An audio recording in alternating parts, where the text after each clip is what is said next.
En comparaison, Shavuot, Pessah avec Rosh Hashanah, Yom Kippour, écoulé, il y a toujours du côté de la part de Dieu un Maaseh Mokhia. Maaseh Mokhia, pour qu'il y ait une shaykhout avec l'événement.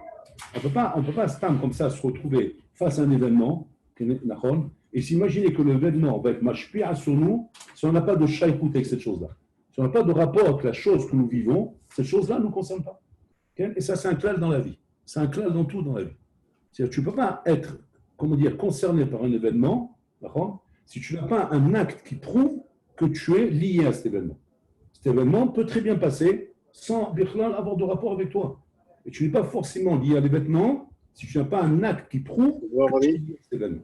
Ça, c'est un clair, il se dit, Barzel, Mamash, en béton, pour toute la vie. Toute la vie. Tu vas dire maintenant, pourquoi cette chose-là n'a pas influencé? Pourquoi cette chose-là n'a pas fait quelque chose sur moi-même? Pas chaud, parce que tu n'as pas de shaykhout avec cet événement. Tu n'es pas lié avec cet événement. Et que, tu vas dire, comment on fait pour être lié? Pour être lié, il faut se connecter. Comme avec une application, il faut se connecter. Tu ne te connectes pas. Tu ne peux pas être lié parce que l'application existe. Pas parce que le truc existe que forcément tu vas être lié avec la chose. Et c'est pareil dans toute chose dans la vie. Un homme, il arrive à Rosh Hashanah, il arrive à Kippour, d'accord? S'il n'a pas une shaykhout, il n'a pas un maasé, un acte qui le lie à l'événement, l'événement ne le touche pas. L'événement passe, il ne concerne que les gens concernés, qui sont eux-mêmes connectés à l'événement. Et ceux qui ne sont pas concernés, ils passent comme si on était comme un train qui passe et que les vaches regardent le train. Tu peux être une vache qui voit le train, tu peux être un passager qui voit le train. Un passager qui regarde le train, il a une nafkamina pour lui. Une vache qui voit le train, c'est un train qui passe, c'est tout. C'est exactement comme ça. Un peu ce qu'on vit en ce moment en Bretagne. C'est un événement ce qu'on vit en ce moment. Tu as le bonhomme qui est concerné par l'événement parce qu'il fait en vérité des actes, un acte qui l'attache à l'événement. Et tu as le bonhomme qui n'est pas concerné par l'événement parce qu'il faut qu'un acte qui l'attache à l'événement. Donc l'événement passera et lui il restera le même. Ça c'est le Yesod Hatsum qu'on voit ici. Maintenant, pareil, Rosh Hashanah, Kippour, Béchoulé, en rentrant dans la tchouva, en faisant tchouva, que tu rentres dans l'événement. C'est ce qu'on te demande là-bas. Quand on dit fais tchouva, Shana Kippour, vous connaissez, c'est pas un temps pour te dire fais tchouva, parce que toute l'année tu peux faire tchouva. Là-bas, non, là-bas c'est essentiel. Pourquoi c'est essentiel? Parce que sans la tchouva, tu n'es pas connecté à l'événement. Tu n'as rien à voir avec Rosh Hashanah, tu en as avec Kippour, parce que Rosh Hashanah, Kippour, Asalem et Tchouva passeront de toute façon. Ils passeront avec toi ou sans toi. Maintenant, pour que ça se passe avec toi, il faut que tu fasses tchouva. Pour que tu aies un rapport avec cette chose-là.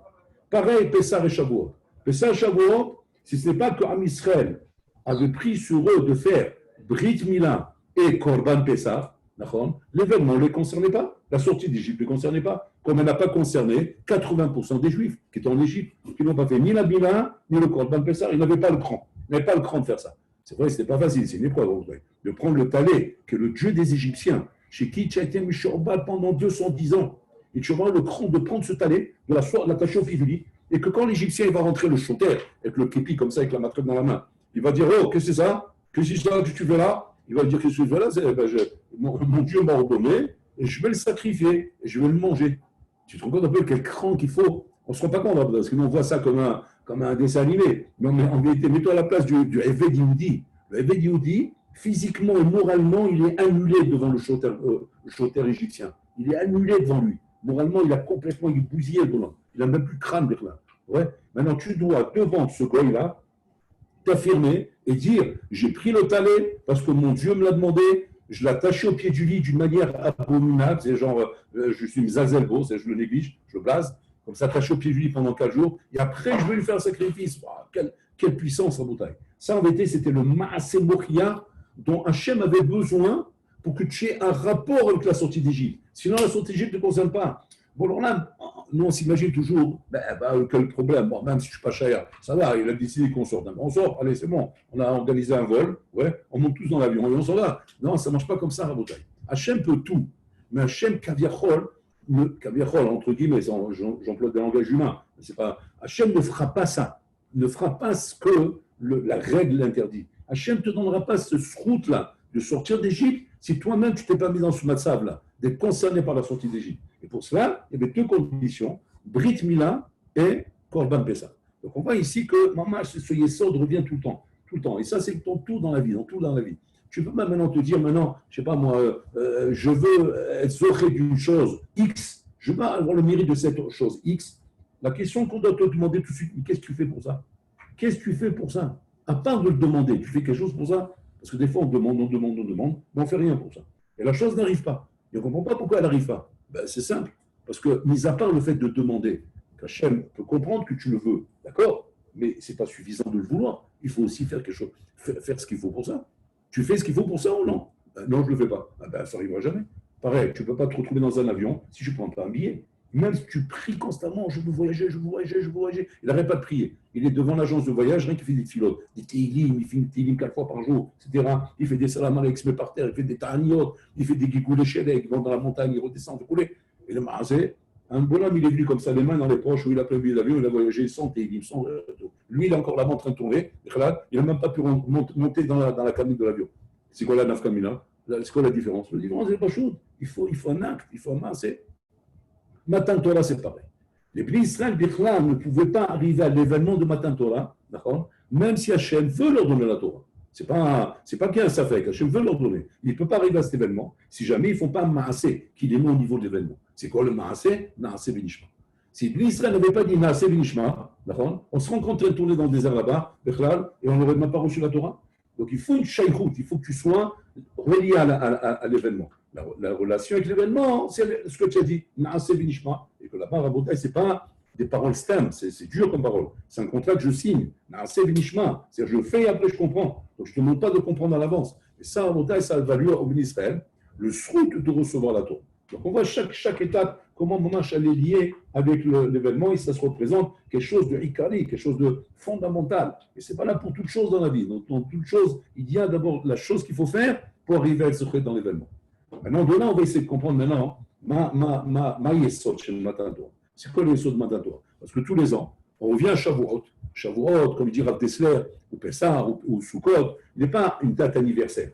Mais on croit que c'est juste une date anniversaire qui était à peu près à cette époque-là. Et pour fêter l'anniversaire, comme tu fais ton anniversaire tous les ans, que tu as un an de plus, oui, alors on met un gâteau avec des bougies, on fête l'anniversaire. Il dit là-bas, ce n'est pas l'anniversaire qu'on est en train de fêter. En fait, on se replace dans l'événement tel qu'il était à l'époque, simplement avec un décor différent. On est en 2020, donc c'est un décor 2020, mais événement, il fait 3000 ans. C'est au Mont Sinaï. C'est-à-dire tu es au Mont Sinaï, dans ton Beth Midrash. Et là-bas, il y a un nouveau, on te remet dans les conditions pour être Mekabel ta Torah, pour l'année à venir ou pas. Donc c'est pas comment dire un acquis qui est un acquis pour toute la vie. Non, c'est vraiment une question tous les ans. Tous les ans, il y a un jugement de Rosh Hashanah. Tous les ans, il y a un pardon de Kippour. Tous les ans, il y a Salat Tshuva. Tous les ans, il y a Matan Torah. Tous les ans, il y a Pessah. Et à chaque fois, tu es reconfronté à nouveau à l'événement.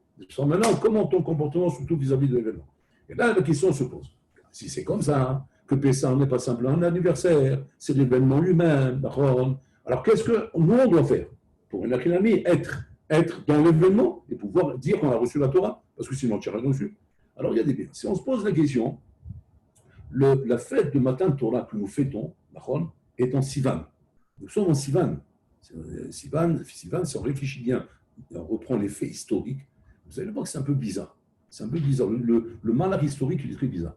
Parce qu'en Sivan, en fait, on n'a pas reçu la Torah. En Sivan, c'était le moment où simplement on a entendu les 10 commandements. Moshe Rabbeinu a dit le reste. Voilà, c'est tout ce qui s'est passé là-bas. Maintenant, Matan Torah, ça sera 40 jours après. Comme Moshe Rabbeinu va monter vers Sinaï. 40 jours après, il va venir. Et 40 jours après, il va nous donner la Torah, qui va descendre du mont Sinaï. Et là, ce sera Matan Torah. Bon, là-bas, ça a été loupé. Il y a un looping. Pourquoi? Parce qu'en fait, 40 jours après, ils ont fait le veau d'or et c'était 17 Tammuz, tout est éclaté. Oui, tout est éclaté là-bas, donc on n'a rien reçu. Maintenant, tu vas dire, alors attends, ok, alors quand c'est qu'on a reçu la Torah? Tu veux savoir quand vraiment? Vraiment? Je t'explique. Vraiment, c'est Rosh Chodesh Elul. Moshe Rabbeinu, à nouveau, il est remonté. Ouais. Et là, à ce moment, il a attendu 40 jours. 40 jours après, qui est Yom Kippour. Yom Kippour, on a reçu la Torah. Donc la Torah réellement qu'on a reçue, c'est Torah chez Yom Kippour. C'est Torah chez Yom Kippour. La Torah de Sivan, on ne l'a pas reçue. C'est comme ça. Pourquoi on fait alors Matan Torah chez Sivan? Pourquoi on ne fait pas Matan Torah chez le Kippour? Toute la Torah que nous étudions, Babli, Yerushalmi, tout ce qu'on étudie, c'est Torah chez le Kippour. Ce n'est pas la Torah de Sivan. Celle de Sivan, on ne l'a pas reçue, Bichlal. C'est ce qu'on appelle le Chot Rishonot. Le Chot Rishonot Nishberu. Ils sont cassés. Le Chot Shniot, c'est celle-là qu'on a reçue.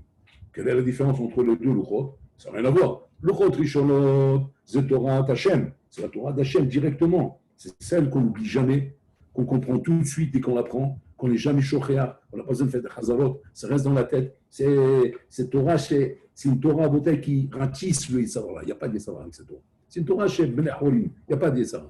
Maintenant, la Torah de Yom Kippour, c'est Torah Yitzhara, c'est Torah Tavlin. C'est la Torah qu'on appelle le médicament pour le Yitzhara, pour te soigner du Yitzhara qui sera là, qui est avec toi. Ça, c'est celle de Kippour. Pourquoi on n'en fait pas ça là? Pour qu'en fait, le matin Torah, qui est en vérité virtuel, qu'on n'a jamais reçu en fait. Parce qu'en fait, ce qu'on veut que tu fasses ici, avant même de recevoir la Torah Kippour, c'est quelque chose d'autre. C'est quoi? Nous, on croit que ce que nous fêtons à Sivan, à Shavuot, c'est Matan Torah. Non, c'est Zman Matan Torah, c'est pas Matan Torah. Zman Matan Torah, c'est-à-dire c'est le Zman de Matan Torah, où là-bas, il s'est passé quelque chose de différent. C'est quoi la chose qui s'est passée? C'est pas chose, c'est d'abord l'accord de recevoir la Torah. Et cet accord de recevoir la Torah a créé un brit entre nous et Hachem, une alliance entre nous et Hachem, qui fait que bon, là, maintenant, nous considère comme le peuple élu pour recevoir la Torah. Donc la Torah, inévitablement, vous allez la recevoir. Même si vous avez fauté maintenant avec le Heta Egel, maintenant, il y a un lien entre nous. Il y a un contrat indémontrable. Bon, on ne peut pas l'enlever. Donc c'est ce contrat-là, c'est simple, tu le respectes, il a ton avantage, tu ne le respectes pas, il se tourne contre toi. Mais c'est le contrat, il est fait maintenant. Le contrat est fait, il a été signé à Sivan. Donc là, ça, nous fêtons à Sivan. Donc nous fêtons là-bas, et on a créé le contrat, que le brit, cette alliance, qui est éternelle entre nous et Hachem. Un peu comme dans un couple. Ouais, un couple maintenant a décidé de se marier ensemble. On s'est marié pour comme il disait là-bas chez les Goïms, c'est vrai, pour le meilleur et pour le pire. Pour le meilleur et pour le pire. C'est que ça n'existe pas le divorce. Le divorce, c'est pas dans la Torah. Le seul cas de divorce dans la Torah, c'est qu'il m'a saba et davar. Voilà le cas de divorce de la Torah. Le cas de divorce de la Torah, le seul cas de divorce vrai dans la Torah, c'est Elvad Davar. C'est quoi Elvad Davar? Qu'il a trouvé une nudité chez sa femme. Elle a trompé. C'est à la fin, sa femme l'a trompé. Ça trompé, ou bien elle marche comme une toute ça dans les rues, etc. Vous comprenez? C'est une femme qui ne respecte pas, c'est-à-dire le Aleph-Bet d'une femme juive. Alors on a un ami, il a divorce. Mais on ne parle pas de divorce lorsqu'on se dispute dans le couple, ou quand ça va mal dans le couple, ou qu'il y a une difficulté dans le couple. Qu'est-ce qu'on fait dans ce cas-là? Eh bien, on travaille de midot, on travaille sur nous-mêmes, on s'arrange.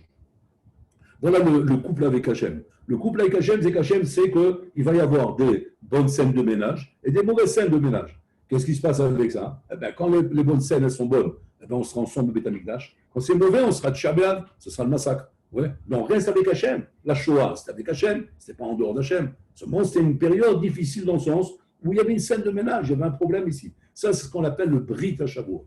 Maintenant, le Brit à Shavuot, d'accord, comment on va faire un maassé qui nous permet de dire maintenant qu'on est dans le Brit, ouais, c'est maintenant en restant réveillé toute la nuit pour étudier la Torah. Très bien.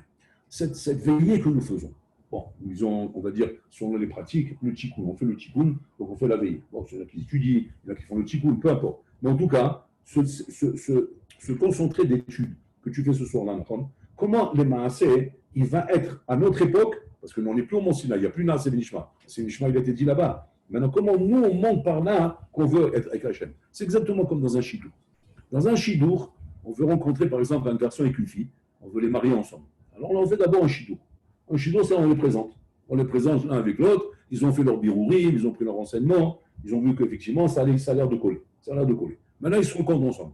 On est encore au stade où, bien que la femme, après le mariage, sera soumise à son mari, d'accord, et sur elle, on dira Ezou et Shakshera, Aosar et Sonbara.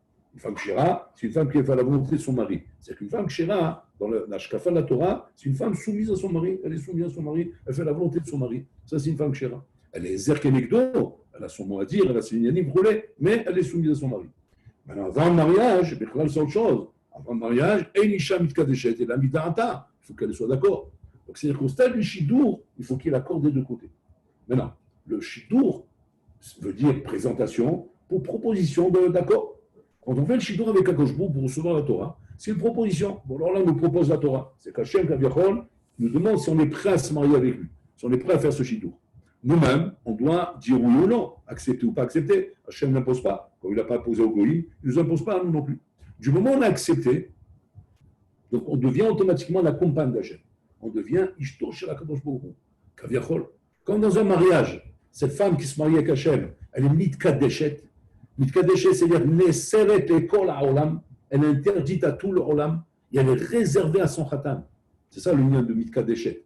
elle est réservée à son khatan. C'est-à-dire qu'elle n'a plus le droit, kaviachol, de s'intéresser à d'autres hommes que l'homme qu'elle a pris. Elle a pris cet homme-là, ça y est, les autres hommes ne t'intéressent plus. Donc tu ne peux pas commencer à dire non, on veut sympathiser, on veut discuter, on veut s'amuser, il a l'air sympa, il n'y a plus personne ne doit t'intéresser. Tu es conscient avec ton mari, tu es avec ton mari, tu ne peux rien avoir avec tous ces gens-là. Donc si ton mari et la famille ne voient pas de problème qu'on discute, il n'y a pas de problème, mais ça le dérange, tu ne dois pas discuter. Pourquoi? Parce que tu ressembles à ton mari, tu me dis qu'à déchet, tu es là. Très bien. Une chose qu'Hachem a en horreur et que représente en tout cas une antithèse de tout ce couple, parce que c'est ça Sivan. Sivan, c'est le brit. En fait, c'est le mariage. Le mariage qui va aboutir au don de la Torah, qui sera que à Kippour, parce que là-bas, on l'a loupé. Mais là, on est au mariage, là. Donc, c'est-à-dire qu'on est en train de fêter l'événement le plus fort qui va donner comme résultat Matan Torah. Donc, c'est pour ça qu'on s'arrête à Shavuot, parce que c'est là l'événement. C'est là qu'il y a eu le mariage entre nous et Hachem. Et c'est là qu'effectivement, que ce lien qui nous appelle à nous, le peuple élu, sur lequel on va dire c'est Borolam qui a décidé. Donc, il y a d'un côté le choix d'Hachem envers nous. Hachem, tu nous as choisis. Et nous aussi, on a accepté. On a été d'accord. Donc ce lien, ça y est, il est incassable. Il est incassable ce lien avec Hachem. Maintenant, ce lien avec Hachem, on a vu pour l'Olam et l'Achinami, vient maintenant être remis en question si jamais il y a ce qu'on appelle Ervat Davar. Ervat Davar, c'est la chose qui peut remettre en question ce lien. D'accord? Ça va être quoi Ervat Davar? Ervat Davar, ça va être mamash ce qu'on appelle la tromperie. Tromper son mari. Tromper son mari, c'est lorsque la femme, chaz v'chalila, d'accord, est prête à s'intéresser à un autre homme que son mari. Elle s'intéresse à un autre homme. Elle commence à avoir, une discussion, après une aventure, après Yehoud, après elle s'isole avec lui, jusqu'au point où elle remet en question tous les kiddushim qu'elle a avec son mari, pour lequel, dans ce cas-là, le mari la divorce en déchalant. Là, c'est ce qui se passe ici. Lorsque tu as décidé d'être marié avec Hachem, tu dois savoir qu'il y a des choses qui remettent en question ce bride-là. C'est quoi ces choses-là, Botaï? C'est tout ce qui est goy. Hachem ne supporte pas de voir ce juif qui a pris la Torah, qui a accepté la Torah, qui vit dans cette Torah, qui cherche voir ce qui se passe dans le monde goy, c'est-à-dire qui s'accroche au monde goy. Alors, c'est quoi s'intéresser au monde goy? C'est tout ce qui est mœurs, les mœurs goy, Botaï. Que tu utilises des choses pratiques du monde goy, ça fait partie de la vie. C'est normal, on n'a pas de problème de dire tu trompes ton mari parce que tu achètes la farine chez l'épicier d'à côté. Tu utilises simplement. Mais quand maintenant, Inachinami, tu commences à rentrer dans ces mœurs, tu commences à t'intéresser au monde goy, aux pratiques du monde goy, aux mœurs goy, et tu commences, Inachinami, à rentrer ces mœurs et ces pratiques dans ton foyer, ça, c'est une forme de bguida, c'est une forme, shalom, de tromperie vis-à-vis d'Hachem. Et ça remet en question la Torah Kedosha. C'est-à-dire comme Avodazara, comme Avodazara Rabotai, ou bien Giloy Arayot. Avodazara, c'est ce qu'ils ont fait les Israël. Quand ils ont fait Avodazara Rabotai en bas du mont Sinaï, alors là, il dit, vous avez oublié le brit ou quoi? C'est quoi le brit qu'on a fait ensemble? Vous avez pris l'agneau, qui était le dieu des Égyptiens, et vous l'avez sacrifié. Vous avez montré par là qu'on n'aurait aucun dieu que moi. C'est pour ça qu'Hachem leur a dit, les deux lois qui sont sorties de sa bouche, Anochi Hachem Elokecha, Lo Yerecha Elokim Acherim. C'est comme là, c'est les deux conditions. Si tu ne respectes pas ces deux conditions, il n'y a plus de mitzvot avec toi. Là, c'est pareil. Avodazara, c'est quoi, Rabotai? Avodazara, c'est s'intéresser à autre chose que la volonté d'Hachem. Toute chose, comme c'est dit le Rav Israël, qui ne plaît pas à Hachem, c'est des guéders Avodazara. Tout ce qui ne plaît pas à Hachem. C'est-à-dire que quoi? Hachem pourrait maintenant profiter de ce loisir avec toi, ou bien Hachem ne peut pas être avec toi-même. Là où Hachem ne peut pas être avec toi, Kaviachol, ou toi-même, tu comprends qu'Hachem ne peut pas être avec toi dans ce loisir, automatiquement, tu te trompes Hachem. Tu te mets maintenant à regarder un film. Ouais. La question que tu dois te poser, c'est comme ça. Bon, alors là, il peut être à côté de moi, là, maintenant, pour regarder ce film. J'ai besoin de me distraire.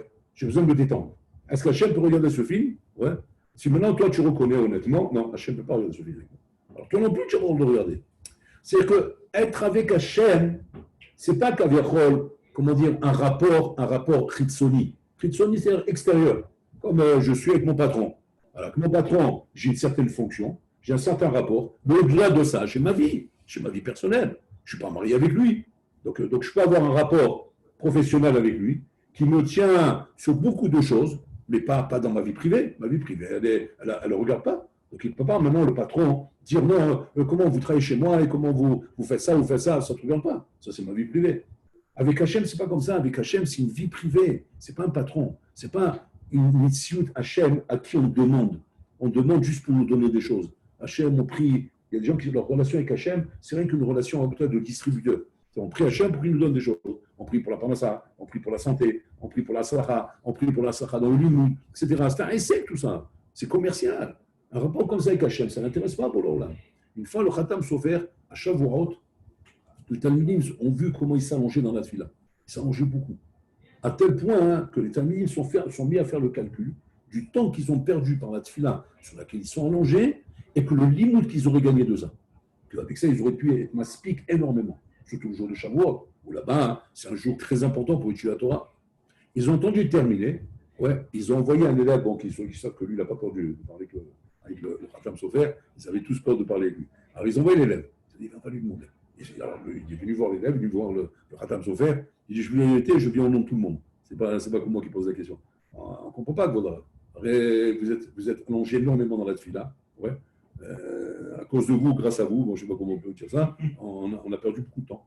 Beaucoup de temps. Et Chabal Alimutola, on entend constamment de votre bouche Limutola, Limutola, Limutola, Limutola. Non, si Limutola est aussi important que ça, comment on peut passer autant de temps dans la tefila? On n'a pas dit de pas prier, il faut prier, c'est normal. Mais il faut donner à la tefila sa place. Sa place, c'est quoi? Ben, c'est le temps qu'il faut pour prier, c'est tout. Maintenant, si la Torah déborde sur les stadiums de Limouda Torah, c'est plus une fila, c'est stam, c'est du temps perdu, c'est du temps brûlé. Le Khatam Sofer, à ce moment-là, il a dit combien de peine vous me faites? Combien de peine vous faites? Parce que c'est ce que vous avez compris de moi, vous n'avez rien compris. Alors, vous imaginez que le rapport avec Hachem est un rapport de Essek, c'est un rapport social, de rendement de Dapim, de rendement de Marot, de rendement de Hazarot, de rendement de nombre de Tosot, de nombre de ça. Pour l'Olam a horreur de cette approche. L'horreur de cette approche, une approche de rendement. Hachem veut un rapport de Shaïchout. Shaïchout, c'est-à-dire un lien avec lui. Et sur ça, on amène un exemple nifla de ça. Shabbat Kodesh, le Khatam Sofer, il leur amène, lui, il leur explique tout ça. Qu'un homme qui prierait Shabbat Kodesh, n'importe quelle fila, toute fila Shabbat Kodesh est acceptée. Il leur a démontré ça comment? Il leur a dit que Shabbat, elle a une prima qui est au-dessus de Hatzilut. C'est-à-dire, dans le monde, il n'y a pas de dinim. Elle se trouve Shabbat, dans une prima dans le monde, il n'y a pas de dinim. Il n'y a pas de dinim. Alors, ils leur dit, c'est quoi cette nafkamina? Il y a quoi qu'elle est dans un monde où il n'y a pas de dinim? Qu'est-ce que ça fait ça? Ben, c'est simple. Étant donné qu'il n'y a pas de dinim, tout ce que tu demandes Shabbat, ça s'exauce. Donc, un homme, il pourrait demander Shabbat à Bola Olam, Refoua Shlema, ça s'exauce. Par la Satova, ça s'exauce. Me marier, ça s'exauce. Etc., etc. Donc, c'est quoi? À Shabbat Kodesh, tu demandes, et voilà. Maintenant, le Khatam Sofer, il pose une couche à Souma. Il dit, si Shabbat Kodesh, te permet d'exaucer tes prières à ce point-là, Azlama, l'homme Vakshim. Pourquoi on ne demande pas? Pourquoi on dit Shabbat Emilizok, Ulfoua Klovalabo. Shabbat Emilizok, Yeshua Klovalabo. Qu'est-ce que ça veut dire? Shabbat, on ne demande pas, et la Yeshua vient. Shabbat, on ne demande pas, et la Refoua vient. Shabbat, on ne demande pas, et la Slacha vient. La question qu'il leur pose le Khatam Sofer. Il leur dit, très bonne question, c'est quoi le pshat? Il regarde le pshat qu'il leur donne. Il leur donne le pshat avec un machal. Machal est d'abord donné. Un machal. Machal d'un bonhomme qui avait une yeshiva. Il a une yeshiva et on lui a dit, parce qu'il était en galère, il avait besoin d'argent pour sa yeshiva. Il était à 2 doigts de fermer. Alors on lui a dit, il y a un bonhomme en Amérique, c'est un milliardaire. C'est un bonhomme qui a conscience du besoin des yeshivas. Il a conscience. Mais il ne donne pas à n'importe qui. Il ne donne pas à n'importe qui. C'est un homme très réfléchi. Et il ne donne pas comme ça, Stam. C'est pas un donateur, genre, main dans la poche, trac, main dans la poche, trac, main dans la poche. Ça, c'est un bonhomme qui fait ça, c'est quand il est trop raguiche, en fait. Il est raguiche à la Zdaka. Ouais. Il dit, ce bonhomme, il n'est pas raguiche à la Zdaka. Il est chacham. Il est chacham. Et en fonction des besoins, il donne. Il peut donner beaucoup. Bon, ok. Donc, il est parti là-bas. Il est parti là-bas. Ils l'ont préparé. Il arrive là-bas. Ouais. Il frappe à la porte. Si Adal Ishmaïa, il tombe directement sur lui. Il a fait mort. Il dit, Ken, qu'est-ce que vous voulez? Il dit, voilà, j'ai une yeshiva, etc. Bon, il n'y a pas de problème. 2 secondes, j'arrive. Alors, il a vu qu'il va pour chercher l'argent pour lui donner. Il dit, non. Ne bougez pas. Il dit, alors, qu'est-ce que vous voulez? Il dit, je voudrais parler avec vous un petit peu. Voilà, je suis venu pour faire connaissance. Vous n'êtes pas venu chercher d'argent? Pas du tout. Quoi, vous n'avez pas besoin d'argent? J'ai besoin d'argent, mais avec vous, ce n'est pas ça que je suis venu voir. Il dit, qu'est-ce que vous voulez de moi alors? Je veux faire connaissance. Il dit, bon, en fonction du temps que j'ai. Il dit, d'accord, le temps que vous avez. Bon, il y aura quelques minutes, pas pendant quelques minutes. il s'assoit, il commence à discuter avec lui. Il discute de tout sauf l'argent. Sauf l'argent. Et comme ça. Alors, non, le bonhomme, comme il est hospitalier, ouais, il a proposé de lui donner à boire quelque chose. Alors, une boisson chaude, une boisson froide, une boisson chaude. Donc, il a fait servir un café. Il lui dit, vous voulez manger quelque chose? Il dit, oui, je veux bien. Il a servi à manger. Ils se sont bien mangés ensemble. Et le temps, il passe, le temps, il passe, le temps, il passe. Alors, le bonhomme, il s'est dit, ça y est, bon, à un moment, il va me demander. Ouais. Il termine la conversation, il se serre la main. Ouais. Bien sûr, il s'échange, bien sûr, c'est quoi votre prénom? Et moi, mon prénom. Il a amené à s'appeler par prénom, par leur nom. Donc, à un moment donné de la conversation, ils se parlaient avec le prénom. Ils se tutoyaient. Ils ont commencé à se tutoyer. Une fois qu'il est arrivé à tout ça, le Rosh Hashanah lui dit, bon, je ne vais pas abuser du temps, je vous laisse. Au revoir, monsieur.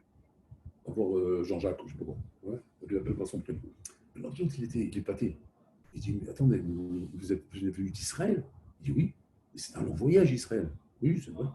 Et vous êtes venu me voir, j'imagine pas pour m'appeler Jean-Jacques et boire du café avec moi et me saluer, vous voulez quelque chose. Il dit, non, je voulais vous connaître, c'est tout. Je voulais vous connaître. Et d'ailleurs, Jean-Jacques, je te connais maintenant. Maintenant, on est pour ainsi dire des amis. On s'est échangé pas mal de choses ensemble. Ouais. J'aimerais bien que lorsque tu viens en Israël, vous voyez comme il est khacham, j'aimerais bien que tu viennes me rendre visite. Ah, dit avec plaisir. Tu m'as rendu visite, je vais te rendre visite. Et comme ça, il a attendu plusieurs mois, jusqu'à que les mois sont arrivés. Il est venu en Israël, il a rendu visite à l'Yeshiva. Il a reçu chez lui. Ah, Jean-Jacques, je suis content de te voir, maman, comment ça va? Comment s'est passé tous ces mois? Il y a longtemps qu'on ne s'est pas vu, on s'est langui, il a servi à manger, ils ont mangé ensemble, etc. Après, l'autre, il lui dit, j'aimerais voir ta Yeshiva. Il dit, c'est pas urgent. Non, non, non, je veux la voir. Donc, il l'a amené, il a vu la Yeshiva, il a vu les parcours, etc. Il a dit, j'aimerais t'aider. C'est pas ce que je veux entre nous. J'ai trouvé un ami. C'est plus important que tout. Non, non, non, mais je veux t'aider. Je t'ai dit, je veux un ami. Je ne veux pas un donateur. Alors, tu sais quoi? Je suis ton ami et je veux t'aider comme un ami. Si c'est comme ça, c'est bon. Et là, Habibi, il a sorti un chèque. Kaltas. Ce ma'asé que raconte le Khatam Sofer, il t'explique que c'est toute la relation avec Hachem. Écoutez bien. Il dit, la relation avec Hachem n'est pas une relation de donne-moi, merci, donne-moi, merci, donne-moi, merci. Si c'est comme ça, c'est un Rosh Yeshiva qui va chez un donateur et qui lui dit donne-moi la tzedaka. Alors il lui donne une pièce, il lui donne un billet, il lui donne un peu plus. C'est-à-dire, mais combien il va lui donner? Il va à sa racole, même s'il lui donne beaucoup, d'accord? Se rendre quitte la 7 et des chova d'un don vis-à-vis d'un homme qui est en train de réclamer, c'est tout. C'est pas ça notre relation avec Hachem, leur dire. Même si l'étude de la Torah est importante, même si les mitzvot sont importants, même si Shavuot, c'est concentré autour de l'étude de la Torah. Mais si jamais tu ne prends pas le temps, le jour de Shavuot, où cette relation avec Hachem s'est créée, de te faire une relation avec Hachem qui est une relation d'ami, de proche, de père, où tu tutoies Hachem, tu l'appelles par son nom, il t'appelle par son nom. Tu l'appelles Hachem, il t'appelle par son nom, par ton nom. Hachem t'appelle par ton nom, c'est marqué comme ça, Hachem cite ton nom là au Bashamaïm. Pourquoi? Parce que tu as créé une proximité avec lui. Où on crée sa proximité avec Hachem? La tfila. Adam Sofer, il miradesh un kiddush atsum. Que la tfila n'est pas un moyen de demande. C'est un moyen de créer une proximité, de créer un rapport, de créer un lien, de parler avec Bolan l'âme, comme tu parles avec ton père. Combien d'enfants ne parlent pas avec leur père à Bretagne? Vous savez ça? Des enfants qui ne parlent pas avec leur père. C'est une relation parentale. Parentale officieuse ou officielle, comme vous voulez, ouais. Mais en tout cas, pas plus que ça. Pas plus que ça. Il n'y a pas d'échange. Il y a un règlement, il y a une relation mécanique, ouais, artificielle, qui fonctionne. Bien sûr, je suis ton père, pas de problème, biologique. Je suis mon fils biologique. Relation artificielle. Oui, non, non, oui, oui, non, non, oui, pas le temps, demain, après ça, qu'est-ce qu'il y a besoin d'argent? Pas de problème, tu prends son chèque, va t'acheter tes affaires. Si tu veux acheter un livre, acheter un livre. Alors, bisous, bisous, je t'embrasse, mon fils. C'est bien tout ça. Mais ce n'est pas le rapport que tu pourras avoir avec ton père. Je dis, qu'est-ce que je peux avoir comme rapport à part ça? Tu rigoles, quoi. Tu peux avoir un rapport de fils avec son père. Tu t'assois, tu dis, papa, j'ai envie de te parler. J'ai envie qu'on discute ensemble. J'ai rien à prendre d'autre que ça avec toi, que 100 shekels pour m'acheter un livre, ou bien pour m'acheter des chaussettes, ou m'acheter des pantalons. C'est ça mon rapport avec toi? À part ce rapport, je n'ai pas d'autre rapport. Le père, il le regarde, il dit, c'est vrai, mon fils, on peut avoir d'autres rapports ensemble. J'ai tellement de choses à t'apprendre, tellement de choses à échanger avec toi. Alors, papa, le moment est venu. Viens, on s'assoit ensemble. Et viens, on commence à discuter. Tu as besoin de quelque chose, mon fils? Ne recommence pas, papa. J'ai besoin de rien. Ce que j'ai besoin avant tout, c'est de son rapport avec toi. Et le père, il est heureux. Il s'assoit avec son fils. Maintenant, est-ce que vous croyez que parce que maintenant il va créer ce rapport avec Hachem, ça va diminuer dans ce que Hachem peut lui donner? Au contraire, ça va même augmenter. Donc c'est-à-dire que tu es sorti gagnant de ça. C'est pas, encore une fois, pas par intérêt que tu le fais. Tu ne le fais pas dans un intérêt, mais tu le fais parce que réellement tu as compris que avant tout, c'est ce rapport avec Hachem qu'on veut créer. Avant toute chose. C'est ce que Adam Sofer explique à ce bonhomme. Tout ça pour lui expliquer la question qu'il a demandé. Tu te demandes pourquoi je reste aussi longtemps à la tefila de Shavuot. Parce que là a commencé toute cette histoire du rapport d'Hachem avec l'être humain. D'accord? Ce moment-là où représente ce démarrage. Tu crois que je ne vais pas prendre mon temps de parler avec lui? Je ne vais pas prendre mon temps de m'apprendre à parler avec Hachem, m'apprendre à discuter avec lui, m'apprendre à échanger des problèmes que j'ai. Mais pas genre Parce que c'est ça le rapport qu'on a avec Hachem. Il est là simplement pour lui demander bon, alors là, je t'en supplie, bon, alors là, bon, alors là, on n'a pas ça, bon, alors là, Moshido, bon, alors là, on n'a pas regardé la Gemara, bon, alors là, mais quelque part, il a de la peine au bout d'un moment. Il dit bon, c'est ce que j'ai créé dans ce monde, que des hommes qui n'ont pas de rapport avec moi. Combien Hachem il était heureux lorsqu'il avait ce rapport de débat avec Moshe Rabbeinu. Lorsque Moshe Rabbeinu venait le voir, il dit bon, alors là, qu'est-ce que tu fais? Pourquoi tu vas les frapper? Qu'est-ce qu'ils vont dire les Goïm? Hachem, il a adoré Moshe Rabbeinu. Alors que n'importe qui va voir ça à l'extérieur, il va dire mais quoi, il ose crier avec Hachem, il ose parler avec lui.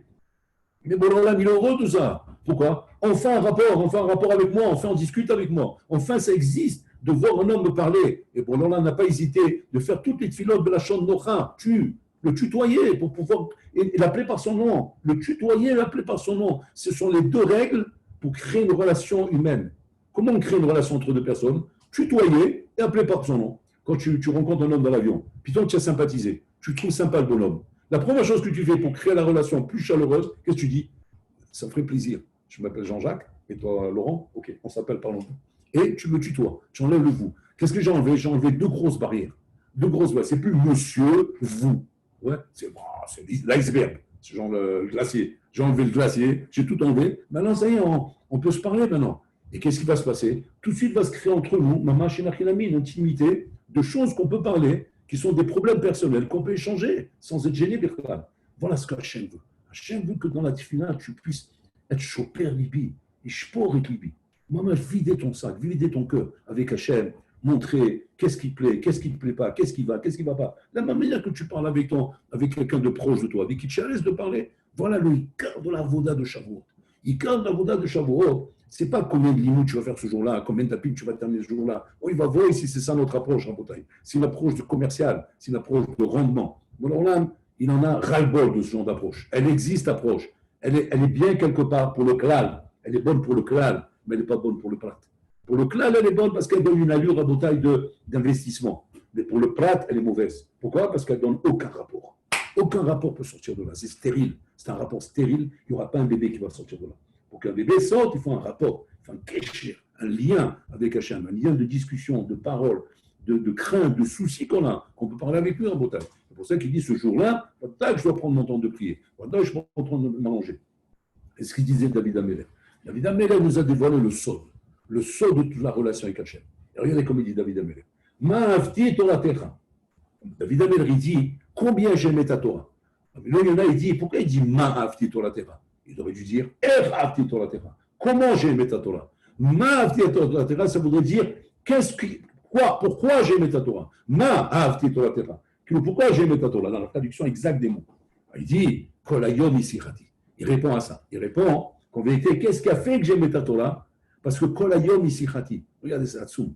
David Alamer, il dit un homme ne peut pas tomber amoureux de la Torah s'il ne rend pas la Torah Kolayom Isirati. S'il ne rend pas la Torah son sujet de discussion. D'accord? Toute la journée, il ne peut pas aimer la Torah. Si la Torah est un rapport, professionnel, un rapport technique, un rapport d'étude, comme tu étudies des mathématiques, d'accord? Comment on peut voir un homme en bouteille qui aime les mathématiques?